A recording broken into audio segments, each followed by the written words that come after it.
Olá, este é o blog Civil Imobiliário. Hoje tenho a enorme satisfação de entrevistar mais uma vez meu grande amigo, desembargador do Tribunal de Justiça do Rio de Janeiro, professor Marco Aurélio Bezerra de Mello. Marco Aurélio, mais uma vez, muito obrigado por estar aqui com a gente. Eu que agradeço. Para início de conversa, a gente hoje vai tratar sobre patrimônio de afetação. Eu já queria dizer aqui para os nossos amigos que a coleção de Direito Civil do professor Marco Aurélio já está disponível, segunda edição, pela editora Gen Forense. Nós já temos os volumes de coisas, responsabilidade civil, contratos. A coleção é completa. Perfeito. Parte geral, obrigações, contratos, responsabilidade civil, coisas, família e sucessão. São 7 volumes. Eu assino 3 volumes. Perfeito. O de contratos, teoria geral de contratos em espécie, coisas e responsabilidade civil. E o doutor José Maria Leone, que é um procurador de justiça do Rio, doutor em direito, ele assina parte geral, obrigações, família e sucessões. Eu, meus amigos, recomendo muitíssimo, pelo menos os que eu li. Contratos está sensacional e coisas, né? Também o livro de Direitos Reais do professor Marco Aurélio é especial em posse, ele é certamente o maior jurista no Brasil na atualidade que trata a respeito de posse, é imperdível. E hoje a gente vai tratar sobre um tema muito legal, que é o patrimônio de afetação. Já entrevistamos algumas pessoas, eu queria saber a perspectiva agora de um desembargador, né? Para tratar justamente a respeito disso, o que é esse patrimônio de afetação. Marco Aurélio, como é que você vê a importância do patrimônio de afetação? É de fato uma proteção ao adquirente? Olha, Gomide, eu vejo patrimônio de afetação como uma das grandes conquistas da incorporação imobiliária, né?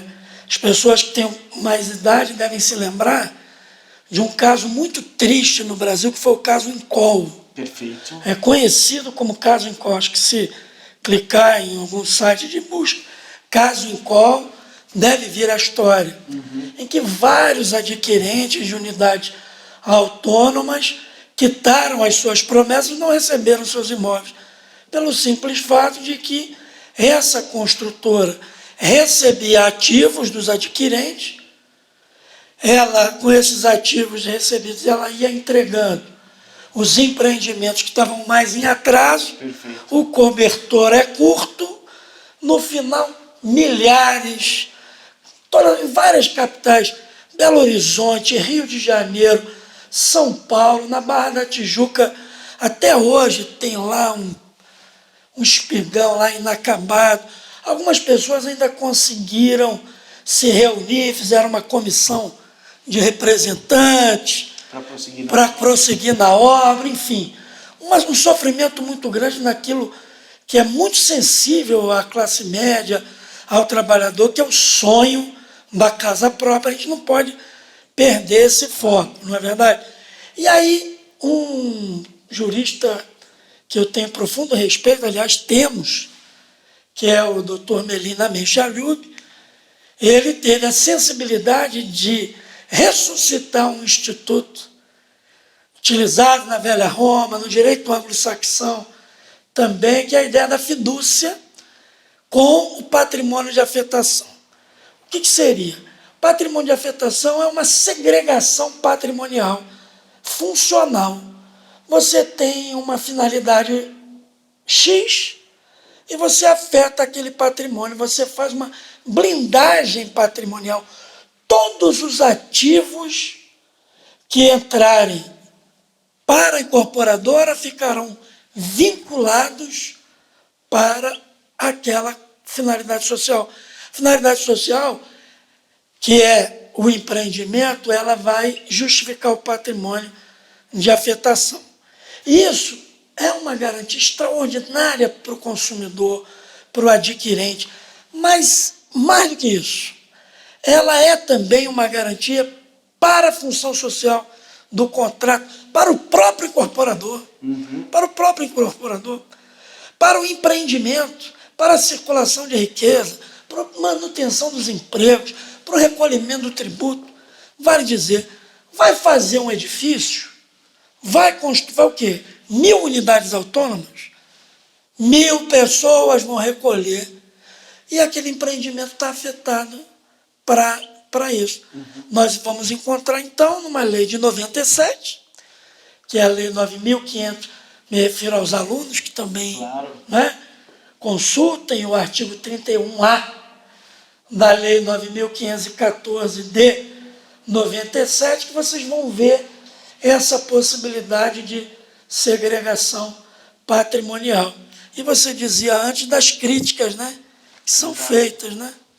Exato. Na verdade, eu gostaria de saber exatamente, em primeiro lugar, muitos adquirentes, quando a gente vai participar de uma comissão de representantes, em primeiro lugar, tem um receio para dizer o seguinte: a crítica que eu tenho primeiro ao 31F é a critério da incorporadora, ele pode optar. Muito bem. Né? Assim, me parece que deveria ser algo, os incorporadores deveriam, em todo o país, deveriam ser obrigados ao patrimônio de afetação.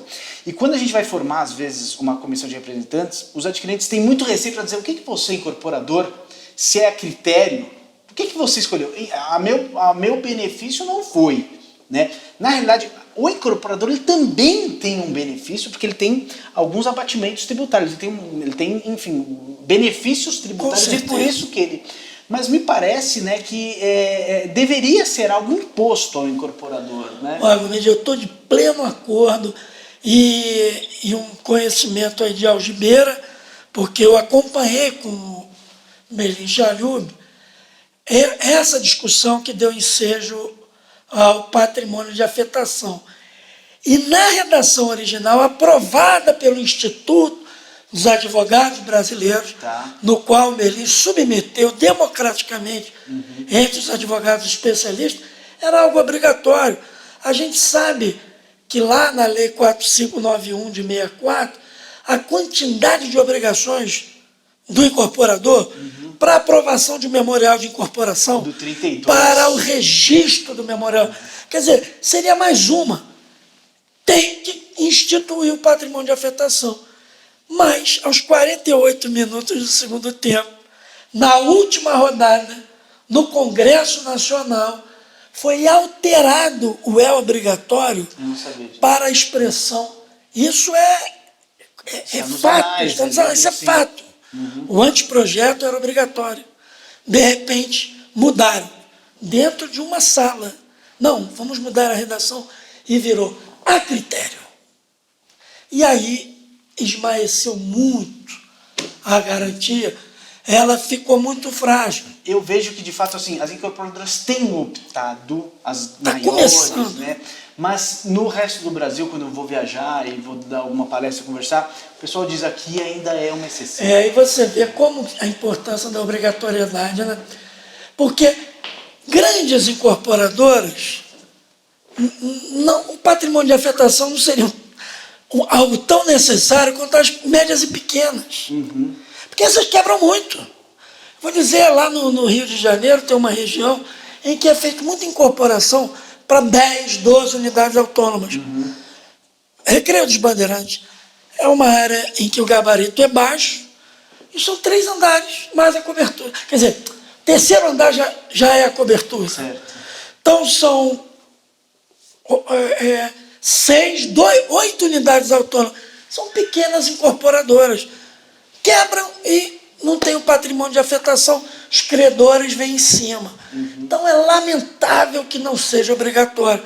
Eu até imaginei que a instituição ela figuraria mais ou menos como um atrativo mercadológico de marketing.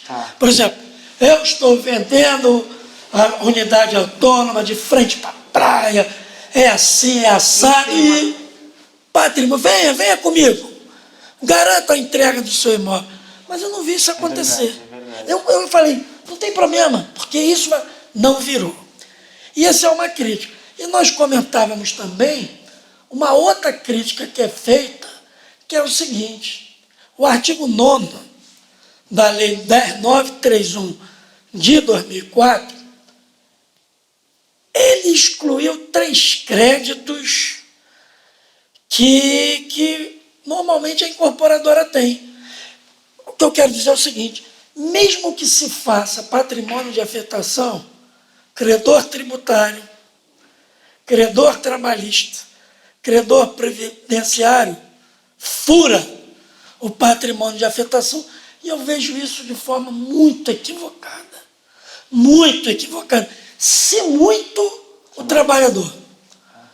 Mas o fisco, olha, o fisco somos todos nós. O fisco é um vulnerável consumidor, não é? Que teria que ter essa proteção.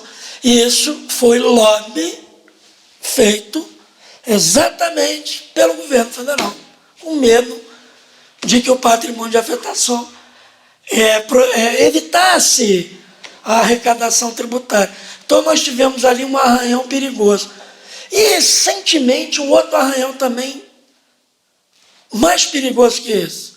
Recuperação judicial. Eu ia te perguntar isso, porque a lei, a alteração foi anterior à lei de recuperação. E fala só que o patrimônio de afetação, a comissão de representantes, ela pode prosseguir quando há falência.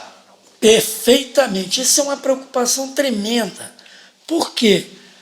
Porque a recuperação judicial, ela exclui alguns créditos. Credor fiduciário, arrendador mercantil, promitente vendedor com cláusula de revogabilidade e retratabilidade, vendedor na reserva de domínio e também o credor tributário. Certo. Então esses credores estão fora da recuperação. Mas a lei silencia com relação ao patrimônio de afetação.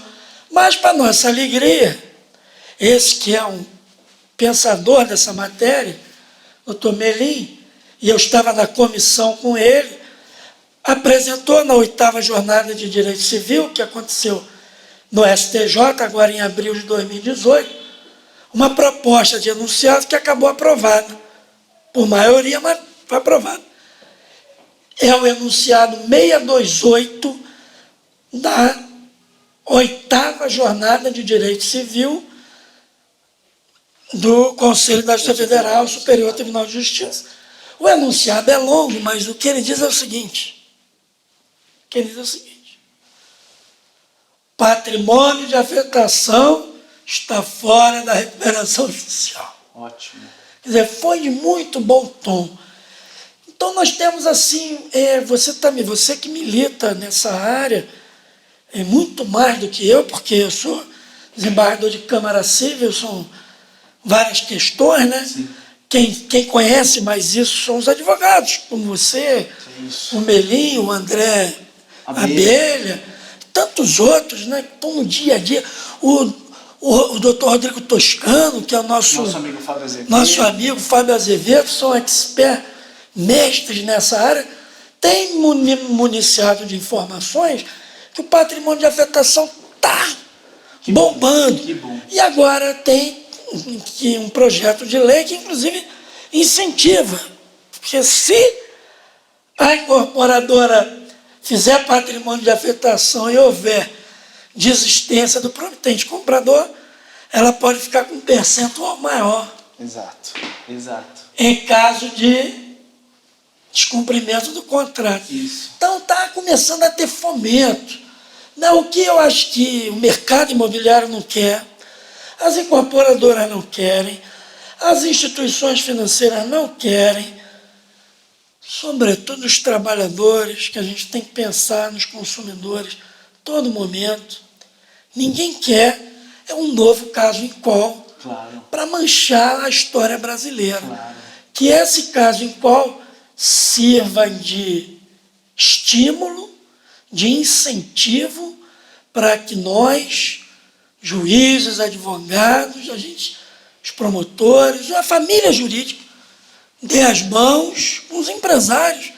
Também, é claro, para não deixar que isso ocorra novamente.